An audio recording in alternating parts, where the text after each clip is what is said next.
马尼亚阿里亚斯。 Señoras y señores, con nosotros Imanol Arias. Imanol Dios Arias con nosotros. Imanol, realmente la alegría de estar aquí contigo. Decías que tu hijo se sorprendería con esta radio. Sí, tiene una banda ahora está actuando, pero tiene una banda hace mucho tiempo de rock and roll, Layabouts, en España. Tocan buen rock and roll. Ha hecho giras por... ¿Es guitarrista? Él es el bajista, canta. Y son tipos ya de 30 años. Cuando el músico llega a 30 años, en una banda de rock empieza... Yo creo que es cuando crece. Aparece lo bueno. Aparece lo bueno, sí. Sí, hay algo de madurez, ¿verdad? Sí, bueno, como en todo, ¿o no? Sí. Los actores por las edades puedes zafar un poco, aunque no seas tan bueno siendo joven. Como das mucho el perfil del personaje, zafas un poco, ¿no? Ahora hay algunos casos emblemáticos. John Connery, que en un momento era Bond, imbécil, y de repente peló y era un actor, Los Intocables, La Vida, ¿no? Con una cosa... Asentó la voz, tenía un peso, ¿no? Sí, claro. Es un gusto reencontrarte con él. Claro. Claro. Sí. Me acabo de enterar de algo fuera de aire. Pero tú sabes que se quita importancia. Estoy ahora pasándome las imágenes mentales. Se quita importancia. El laburo que hicieron estos conmigo fue fantástico. Contá cómo fue la experiencia. Era una casa maravillosa. Claro, en mi primera boda, mientras vemos el tráiler de Retiro Voluntario, la película se estrena hoy. En mi primera boda, Ariel Winograd, que es un amigo que conozco hace muchos años, cineasta, me dice, quiero que hagan de los amigos de Hendler, bla, bla, bla. En la película Imanol era el villano de la película, Oreiro, Hendler, bueno, todo. Y bueno, ¿Era villano o era pelotudo? Pero tipo, digamos villano, vamos a ser más elegantes, pero digo, claro, pero... Y entonces era el que aparecía, el exnovio y tal. Y era como, claro, para nosotros estábamos muy, te imaginabas, muy intimidados porque era Imanol. Imanol, la vida, claro, misma. Y en un momento le teníamos que como molestarlo y bailábamos en cámara lenta. Y después lo pateábamos en el piso. Sí, tuvo una técnica, sí. No me rozasteis y me disteis un... Sí, porque teníamos que venir corriendo medio el perro de la calle, Rezo Bordós, pegarle una patada en el piso. Éramos 4 contra 1 con un arma, una cosa rarísima. Sí, y ahí, se la bancó, nos dijo cómo hacerlo. Nosotros estábamos fascinados. Aparte, muy intimidante, era como, no. Mirá si le pego aparte, mirá si le pego en la cara y lo corto. Al cura de Camila, a Gitano, le tengo que pegar, no puedo creer. Pero bueno, y así fue, Imanol. Así fue. En un momento, yo viví un momento mítico, quiero decir, vos estás haciendo una película, pero digo, para nosotros fue todo un honor patearte en el piso. Para mí es un gusto que me invites a tu Calígula, programa, yo fui al teatro a Calígula. Tremendo, cuando estudiaba actuación, iba a actuación con Cristina Vanegas y tal, en un momento vino Imanol haciendo Calígula. ¿Tú fuiste alumno de Cristina Vanegas? Sí. Tienes una formación bien completa, ¿eh? Sí, pero no, la verdad que no voy por ahí contándolo porque digo que no. Claro, no, me sirve para yo he filmado, soy director, entonces haber estudiado actuación me es muy útil. Conozco gente que hace eso. Pero empecé a los 15 años, sí, con Cristina, y bueno, después viniste tú a hacer Calígula, que fue como también espectacular, fue un espectáculo que me marcó mucho, me acuerdo que increíble. Sí, era un grandísimo espectáculo. Estuvo muy bueno. Rubén Schumacher estaba. Sí, con Feban Vena, muy lindo. Sí. La verdad que fue increíble. Pero bueno, hablemos un poco de la película de ahora, porque quería hablar de todo. Quería hablar de qué grande es el cine, porque estoy muy fan de qué grande es el cine. Un programa mítico español de José Luis Garci, donde llevan gente en una mesa y en YouTube hay unos análisis increíbles. Increíbles de películas. Sí, un programa fantástico, la verdad. Después quiero hablar de eso, de un par de cosas españolas de cine, que soy bastante fetichista, pero hablemos un poco de Retiro Voluntario, película que he visto, que es una comedia. ¿Y cómo se te da la comedia de repente? ¿Disfrutás haciendo comedia muchísimo? Disfruto muchísimo. Muchísimo. Porque no he tenido tanta oportunidad en 40 años de oficio y de profesión. ¿Crees porque no te vieron, vos te veías en comedia y por ahí no te...? No, quizá me tocó una época de películas en las que el héroe era de otra manera. No nos reíamos tanto nosotros mismos. Teníamos más que hurgar que de qué reírnos. La terapia de la risa es más moderna y una risa con contenido, ¿no?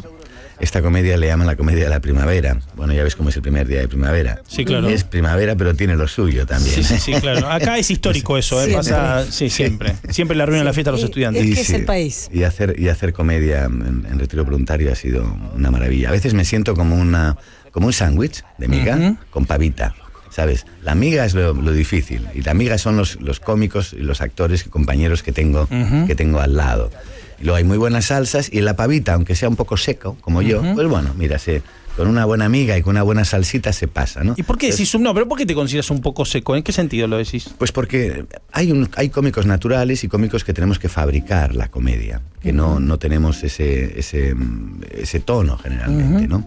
Y que trabajamos la emoción por encima de todo, y entonces para trabajar la emoción en la comedia hay que hacer un giro desde uno mismo que voy descubriendo y que me interesa muchísimo. Retiro Voluntario es un ejemplo de eso. Es un tipo al que le quieres, pero es pelotudo en el fondo, porque sí, claro, tiene buenas intenciones, pero es que no sabe hacer las cosas. Sí, aparte tiene algo muy de comedia clásica. La premisa es muy, este tipo que se cruza con este otro tipo, le hace perder un trabajo y a partir de ahí se establece. Me hizo acordar mucho a una película que se llama Fuga a la Medianoche. Fuga a la Medianoche. Sí, con De Niro y Charles Grodin. Ahí tenés un pavita y uno de miga.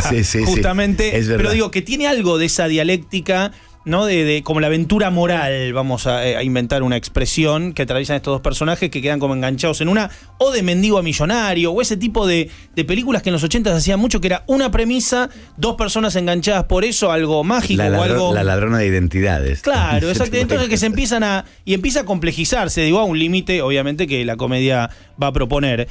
Bueno, está hoy en todos los cines, vayan, disfrútenla, pueden verla.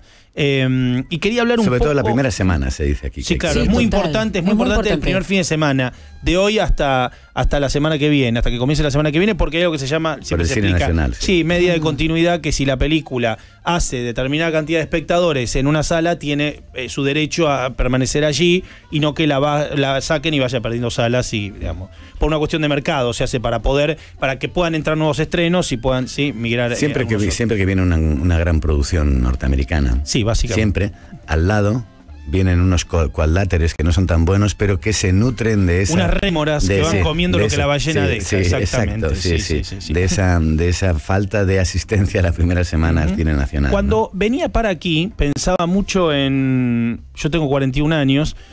Vos sos una especie de símbolo, que la palabra símbolo no te suene ni a momificación ni algo que te aleje, sino de esa generación de actores y realizadores españoles que a nosotros nos llegaron con la vuelta de la democracia. Hubo mucho, por ahí sentís un cariño aquí en Argentina, de muchísimo público que te relaciona con toda una generación que aparece, con las películas de Camus, con Los Santos Inocentes, con Alfredo Landa, a pesar de que ustedes tienen diferencias de generacionales, acá llegó todo junto. Llegó Laberinto de Pasiones al mismo tiempo que llegó El Crimen de Cuenca, al mismo tiempo que llegó, y te debe pasar que hay como una especie de nebulosa donde para nosotros los argentinos todo eso está como en un limbo muy importante. No sé si esta pequeña síntesis la has sentido alguna vez. Era un gran momento del cine español, y en Argentina había mucha proyección. Todo empieza con Sacristán. Venía de antes con Closas, con gente que vivía aquí. Sí, claro, pero hablo de esta vuelta a la democracia, de gente que viene a contar historias, asignatura pendiente, Solos en la Madrugada, obviamente. Yo creo que Solos en la Madrugada es el primer arranque que sorprende, aquel diálogo al final en el monólogo de la radio.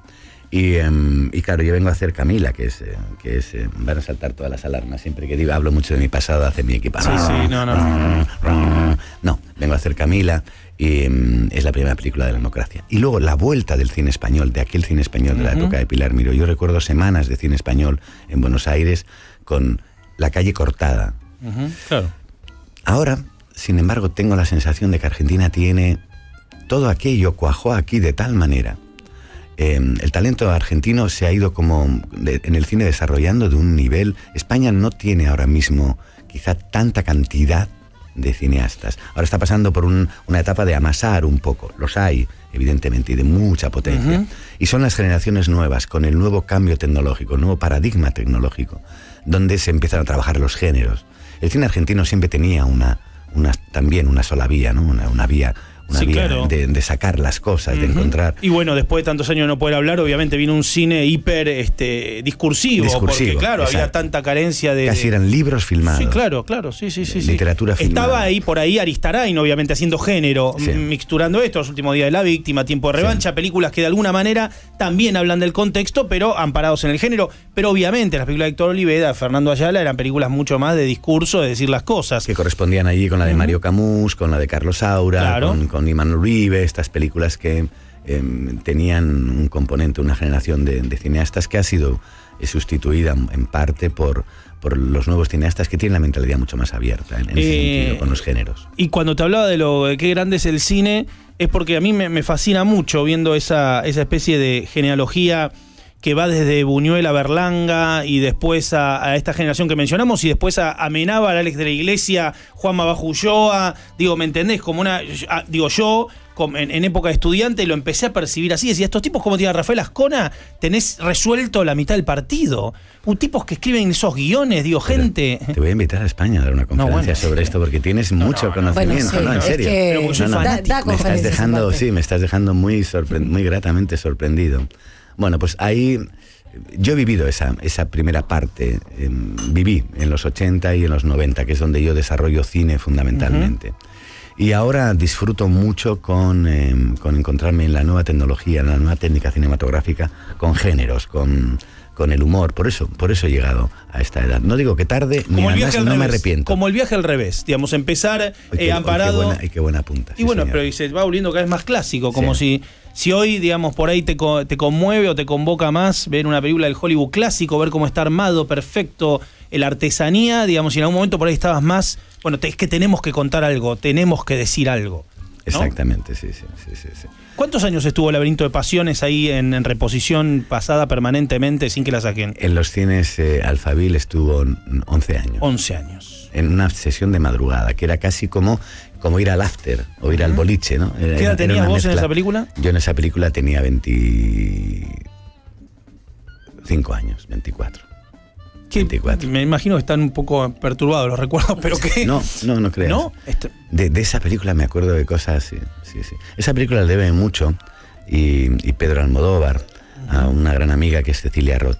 Cecilia tenía una condición en España increíble, que unía personas. Venía de Buenos Aires con una idea, entonces aglutinaba a personas. Y yo creo que fue de ella la idea que yo hiciera la película, y recuerdo que fue una locura de rodaje. Recuerdo que Pedro entonces no se sentía muy seguro con la cámara y siempre tenía una ayudante de dirección que era un director. Claro. Con el que discutía. Entonces Pedro veía la escena, hacía la escena, y entonces venía otro y decía, no, tienes que rodarla desde aquí.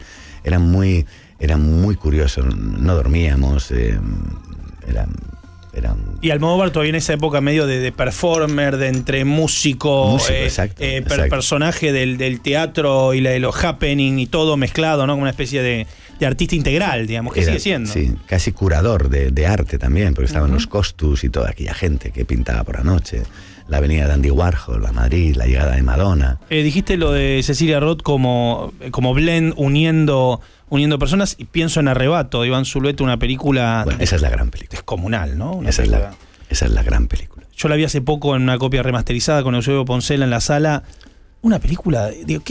Estaba Eusebio en la sala. Sí, claro, sí vino a presentarla y fue como una... Arrebato, una película, y después pasaron un 2-3 al escondite inglés. Yo le robé una idea para el clip de los Utopians, allá voy. Si vieron ese clip que la cámara gira permanentemente, eso está robado Zuleta, que hizo un clip con una banda donde la cámara gira permanentemente en un exterior de día. Yo le choreé eso y se lo mandé el clip de los Utopians, así que ya saben, los Utopians donde lo robé.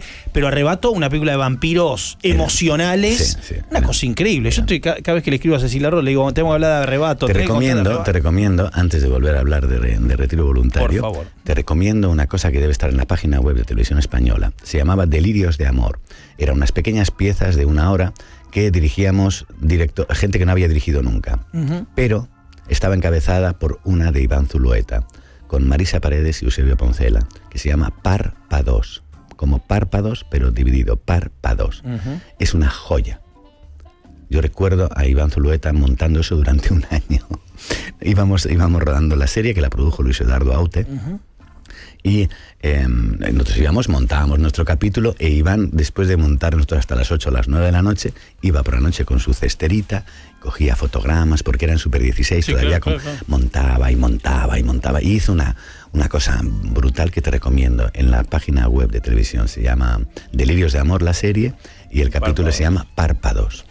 Genial, y muy el vínculo que tenía Zulueta con el cine es muy parecido al que tiene el personaje de Arrebato, digamos, se termina comiendo la película al tipo.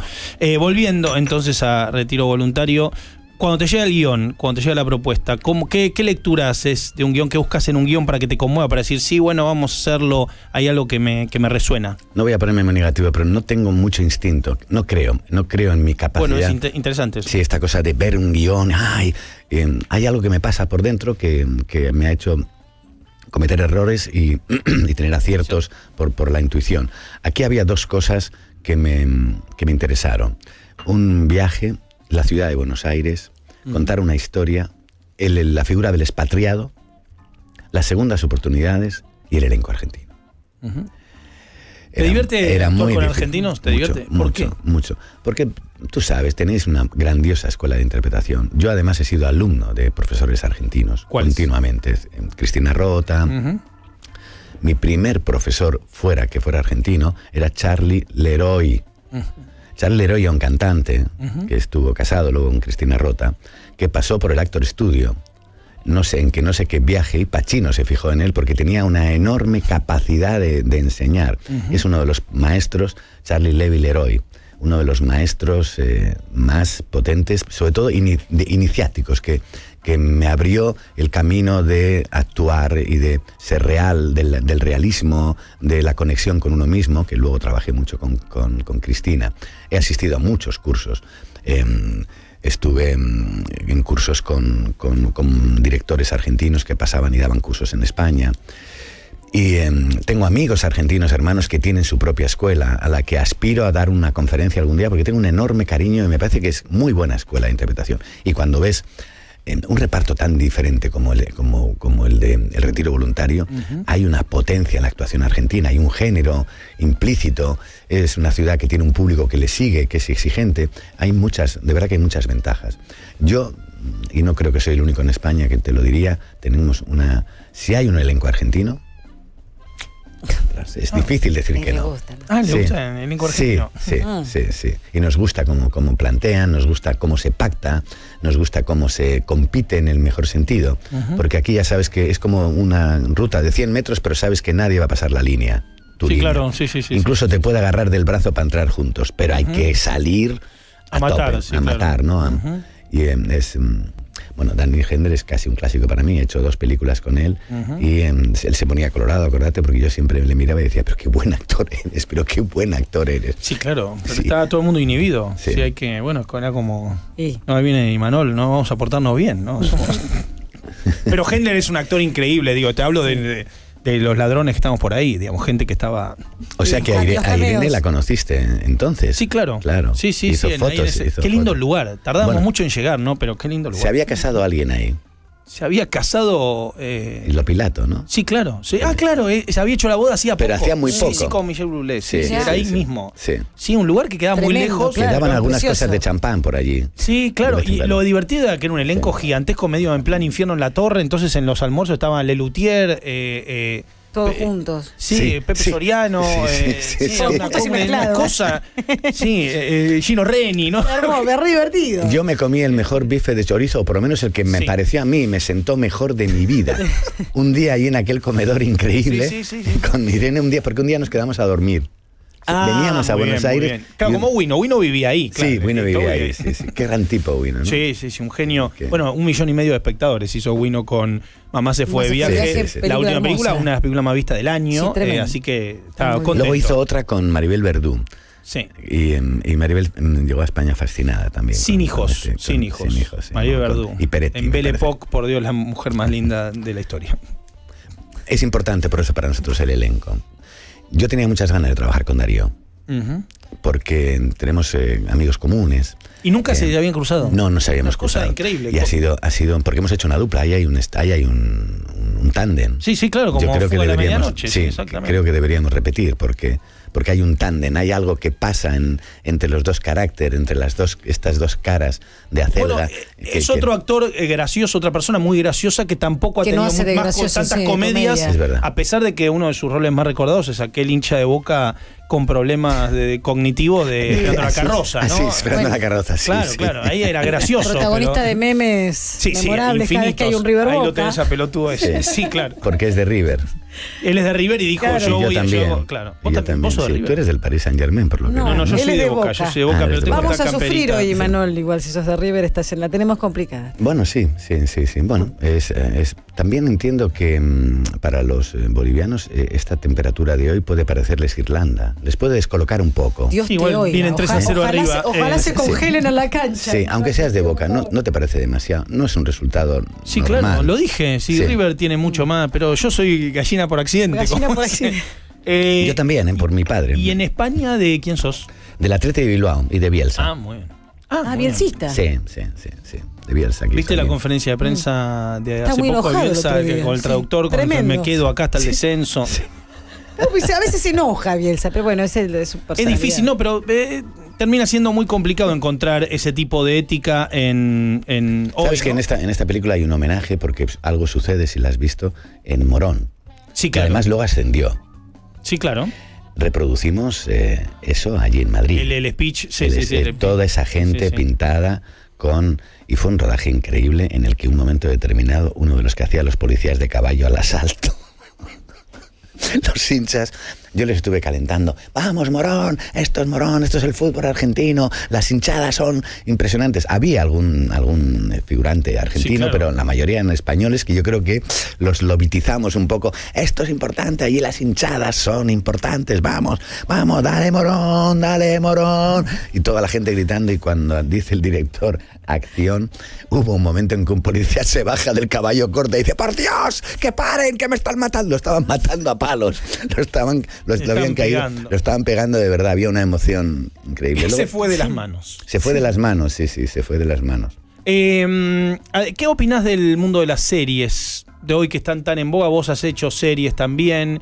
¿Qué vínculo encontrás que tienen con el cine? Porque han pasado desde Alex de Iglesia hablando de que hay que aceptar las nuevas tecnologías o cómo se consume el cine y entender que antes había alguien que te lleva el hielo a tu casa y hoy tenés una heladera. Así que entender que el cine no es solamente un espacio físico.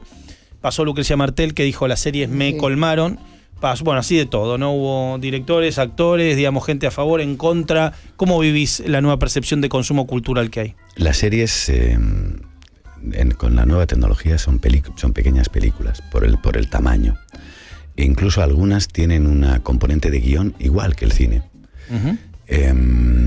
Y es la nueva forma de... yo creo que las generaciones más jóvenes son las que van a profundizar más y va a haber hay grandes capítulos y grandes series. ¿Tus series favoritas? Mis series favoritas han sido desde Mad Men, Homeland. ¿A una que te hubiera gustado hacer? A mí me hubiera gustado mucho trabajar en Los Soprano, me hubiera gustado mucho trabajar en Mad Men, me hubiera gustado En Mad Men mucho... te veo, Mad Men te veo sí, medio incluso- Draper Price. Sí, Incluso en Homeland, que puedo ser un judío infiltrado dentro del mundo de la yihad también. Últimamente he visto Ozark, he visto Bloodline, que es una serie que tiene mucho de componente cinematográfico, toda la estructura del thriller familiar, de lo oscuro. He hecho una de las series míticas de la televisión, porque está rodada en cine, que es Cuéntame, que aunque es una trama familiar, lleva 16 años. No hay una historia así en el mundo. Y ahora estoy en Velvet, que sé que aquí funciona mucho. Sí. Me gusta mucho, que es otra cosa, es una historia de amor, de moda, pero me ha gustado Los Soprano, me ha gustado Breaking Bad, The Wire empezó a... Cuando nosotros hicimos Brigada Central, Acá se llamó Gitano. Gitano. Sí, no sé por qué le cambiaron el fue nombre. reconocida en todo el mundo porque tenía algo de salvaje, que era muy extraño en el cine español. Aquello era muy auténtico, la policía estaba con nosotros, nos matábamos, corrimos peligros, de verdad. Y cuando vi The Wire, vi lo que era eso bien con ese La idea de componente. la institución ya corrupta, de los problemas internos. Claro, de lo que Iba un poco por ahí. el ciudadano no sabe, ¿no? Siempre que se habla de instituciones grandes es muy curioso. Hacerlo en comedia como esta vez tiene su gracia, ¿no? Aquí hay una premisa en esta película que a mí me tiene muy descolocado. La compañía va mejor que nunca. Vamos a despedir gente. Claro. Esa es la ecuación, ¿no? Exactamente, sí. O sea, que el día que esto vaya, que lo oiga todo el mundo, van a despedir a todo el mundo. Es un absurdo. Es verdad. Yo es no verdad. le encuentro la pata, ¿sí, no? Sí, bueno, pero funciona así, es el reino del revés, digamos, con sistemas tan salvajes donde gastar más dinero es gastar menos dinero que gastar poco, el riesgo es para abajo y no para arriba. ¿Cómo lo dijiste? Esa me la tengo que... esa me la tengo que llevar. No puedo repetirlo. No, esa me la tengo que llevar. No puedo repetir. Gastar más dinero es... Gastar más dinero es menos riesgo que gastar poco. En Hollywood sí. Es más riesgoso hacer una película como Boogie Nights de 15 millones de dólares que hacer una de 90. Claro. Porque la distribución, porque la cantidad de salas, porque lo que vas a conseguir es más riesgo. El presupuesto medio, por eso desapareció el presupuesto medio. Hoy no se podría hacer El Padrino. Es una película de un riesgo enorme, es prohibida para 18 años. No se pueden vender los muñecos, no se puede vender el videojuego, no se puede vender... Hoy no se podría hacer, digamos. A veces cuando dicen, hoy, ¿sabes qué? Sacás El Padrino y haces un éxito de nuevo. Para nada. Si no, la estaría haciendo alguno. No. Digo, no, es muy difícil. Es verdad que los que vimos El Padrino estrenar no la hemos olvidado nunca. El otro día recuperé, ¿sabes? Otra película que a mí me gusta por género, que era Once Upon a Time in America, de Sergio Leone. Sí, claro. Bueno, pero eso es porque Sergio Leone le ofrecen El Padrino antes que a Coppola, y Leone dice, esto es un estereotipo de los italianos, no lo hago ni en pedo. Cuando vio El Padrino dijo, me parece que pifié, no fue lo mejor. Y su venganza es Once Upon a Time in America. Bueno, yo no sé cómo se vio aquí, pero en España se vio en 2 partes.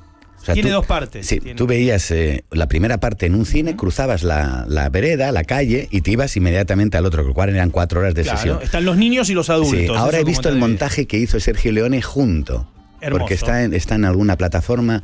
Blu-ray. En Blu-ray salió una edición que es una cajita hermosa que tiene todo. Una película que les recomendamos muchísimo, con una música extraordinaria de Morricone, con Jennifer Connelly empezando su carrera, bellísima James Woods, Robert De Niro. Sí. No, impresionante película. Sí. La próxima película que iba a hacer fue El sitio de Stalingrado. Murió Leone, murió muy joven porque era grande como esta mesa y comía tallarines, fumaba habano, no era la persona más atlética. Filmaba de memoria. Y Aristarain fue asistente de dirección de él en Eras una vez en el oeste, ¿no? Era una especie del traductor que tenía... Aristarain también era un buen comedor. Sí. Pero Leone se bajaba los menús completos. Cuando estaba en Madrid, hay un restaurante mítico allí de carnes y de asados, y se bajaba el menú completo. Como tráiganme todo. Sí, y además mientras comía tenía el habano. Claro, si no hay foto que no esté con el habano. Sí. Y Eras una vez en el oeste, una de mis películas favoritas de la historia, escrita por Darío Argento, Bernardo Bertolucci, Leone, que cree que te quede mal el guión. Y empezó en una función de Navidad del bueno, el medio, el feo. Ellos se encuentran en el proyector, todavía Argento periodista, y empiezan a hablar entre los tres y pergenian la historia esta de la que es considerada la primera película postmoderna, ¿no? De 1968. Es una maravilla. Ahora que estás hablando de los guiones y de la unificación, hay algo que no he dicho que es muy interesante para mí, que es la comedia argentina, la nueva comedia. Ariel Winograd, Taratuto. Claro. Lucas Figueroa se apunta un poco, vive en Madrid hace 20 años, creo que se apunta un poco a esa cosa de mirarnos, que tiene que ver con los estatus, tiene que ver con la ciudad, esta ciudad tan mezclada, tiene que ver con si eres judío o no eres judío, qué cosas tienes, esa mezcla que tiene, que es rica y... Lo identitario. Lo identitario. ¿Qué zona de Buenos Aires te gusta más?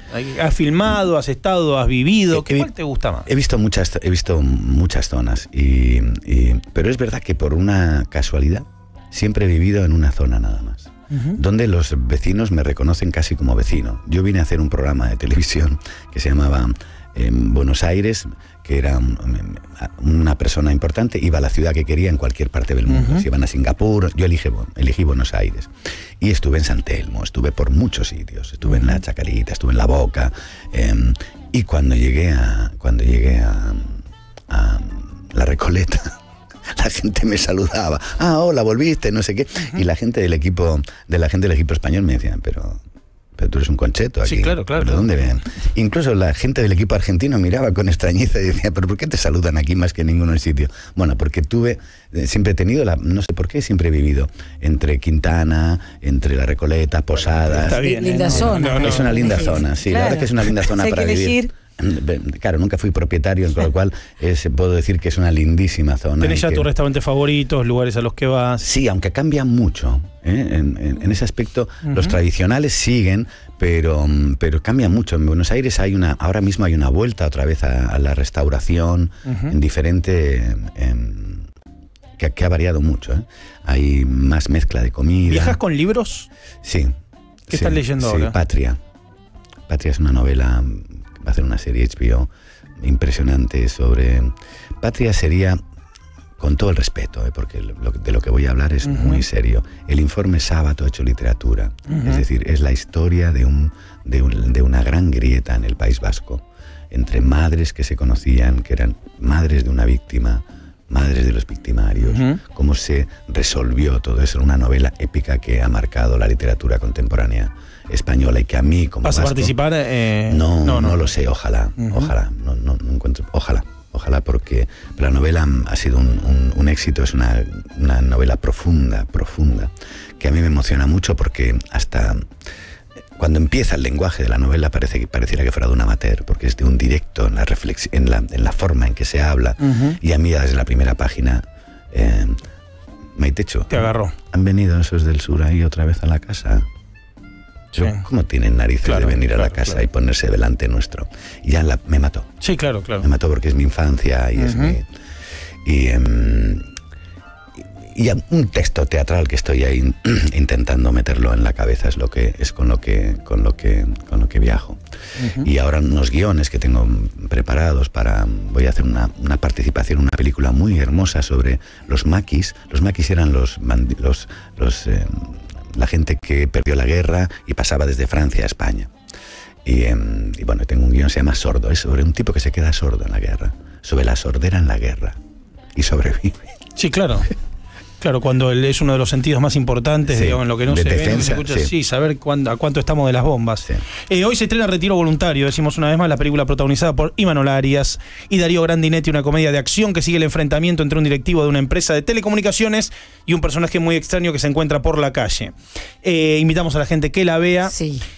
Imanol, gracias por haber venido. Si le gusta que la recomienden. Sí, que la recomienden mucho porque es importante la primera semana para una película nuestra, digamos, en el sentido de no ser un tanque Hollywood que viene está bueno porque con es una 900. comedia y trata de algo que es muy actual. A mí me hace una ilusión que me vean en comedia. Ya sé que no soy un cómico disparatado, pero te lo juro que lo hago con ilusión, ¿no? Con esta funciona. Cosa. Yo coincido con vos, merecen una segunda parte. Es tremendo. Es lindo verlos patearse, pegarse, emocionarse, disparar con la película incluso merecería una segunda parte. Sí, por eso. Porque te pregunto.